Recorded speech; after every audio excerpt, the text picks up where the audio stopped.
Oh boy! Taking the time to learn new playstyles is hard, but rewarding. Genestealer cults have always been known as the scoring army, or an army that doesn't win by outright overpowering your opponent, but by being exactly where you need to be in the right moment. That was one of the toughest learning curves for me as a Warhammer player. Each game, I would go in with some big plan to try and kill my opponent's orcs, and it felt like I was trying to throw stones at an oncoming semi-truck. But with each game, I came out more knowledgeable. You win more from losing than you do from winning.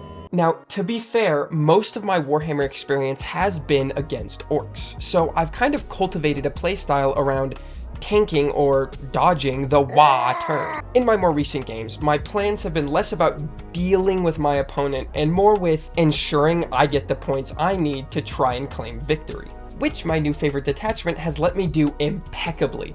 In my history with the cults, I never really gave this detachment legs to stand on. I always dismissed it as the generic, boring detachment. As I've played more games with the Genestealer cults, and specifically in this detachment, there seems to be a unit that I can't get my eyes off of. A unit that made me realize I don't need higher strength than my enemy to win the game. A unit that helped me understand positioning way better, and a unit that made me fall in love with the Genestealer cults all over again. The big issue with the Genestealer Cult Codex is how segmented it is. If you aren't in the flavor of the detachment, then you don't get rules.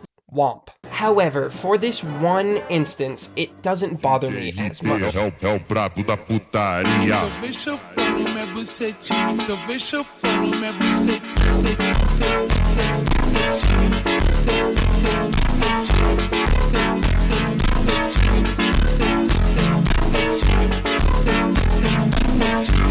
The Outlander Claw detachment is pretty simple. Your vehicles and bikes gain an extra OC, and your bikes specifically gain the sticky objective as well. All the enhancements and stratagems only affect things in the detachment, so you only get vehicle, transport, and bike-related buffs.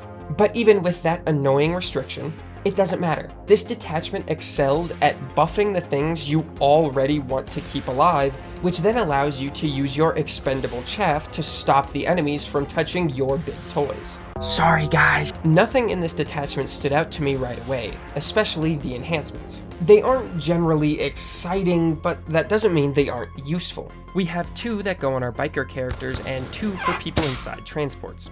Pretty standard vehicle detachment buffs. However, I think there was a missed opportunity to give us some repair enhancement. I know we already revive units and respawn models within said units, but we're also the working class army. We are literally made up of an entire army of blue-collar workers. The fact that there isn't an enhancement that works in vain with any mechanic character ability or lets us in any way have someone to fix our vehicles is criminal. I also think that this could be a great new Genestealer cult model release, but I'll save that for another video. The real stars of the show are some of the strats. They're simple but effective, and like I said earlier, help to buff up the units you already want to keep alive. There's the typical move the ambush marker strat that every detachment has to have, but this one has no silly restrictions like some of the other more popular Genestealer cult detachments. Next, we have our bread and butter. A lethal hit strat on our vehicles and jackals as long as they're within 18 inches of the enemy, which at first I had a PTSD attack upon hearing thanks to the Brood Brothers detachment, but this actually doesn't matter too much because most of the time I'm spamming this on my bikes who I'm already ramming into the enemy's faces. Then we have some actual defensive stratagem cards, which is rare in Genestealer cults. We have a -1 to damage on the big trucks, and a 4-up invuln against ranged attacks on the smaller ridge runners and bikes. And then finally, we have a reactive move strat and a return to strat reserves card. They're simple but effective, and like I said earlier, help to boost up the units you already want to keep alive. So your rock grinder and ridge runner, your tanks, can really let loose, but even then, their power dims in comparison to the strongest, best unit in the entire codex. Atalan Jackals are by far my favorite Genestealer cult unit. Not only do I enjoy the Mad Max look they have, they also scratch every itch a mounted unit should, while also giving you some extra cherries on top. Previously mentioned, I had a really bad habit towards the start of 10th. I would always run in and try and kill the opponents.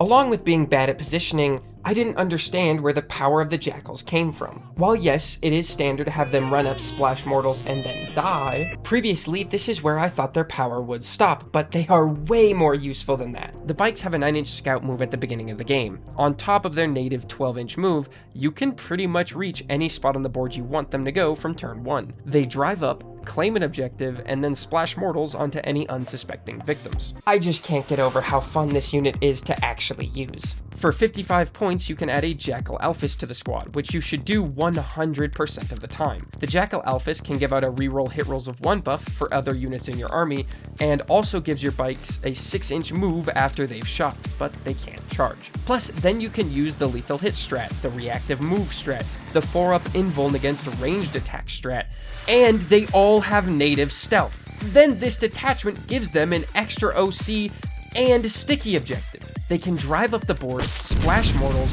get lethal hits, and an extra blip of AP from the Ridge Runner, then scoop back, making it harder to reach us or to duck behind cover, and have stealth, other defensive buffs, while holding the objective thanks to sticky. Plus, the mining laser is just generally great anti-tank, the flamer can be an okay Overwatch threat, and yes, even though it's a heavy stubber, the stubber has assault, meaning if I remember the rules correctly, the ATV can advance and do actions. Everyone fears the heavy stubber. Outlander Claw really lets you unleash the need for speed, and really lets your Atalan Jackals become the backbone of your army as they speed around securing victories. I have never seen a better representation of the Swiss Army knife aesthetic than the Jackals unit. This detachment's rules, along with the Atalan Jackals unit themselves, make this probably the best detachment to understand how Genestealer cults should work. It teaches you that you're not always going to overpower your opponent, but instead it gives you the necessary tools to survive while being everywhere your opponent can't. This is what makes Genestealer such a compelling army for me. Even through this slightly skewed codex and low toughness army, we still manage to find ways to persevere through hardship.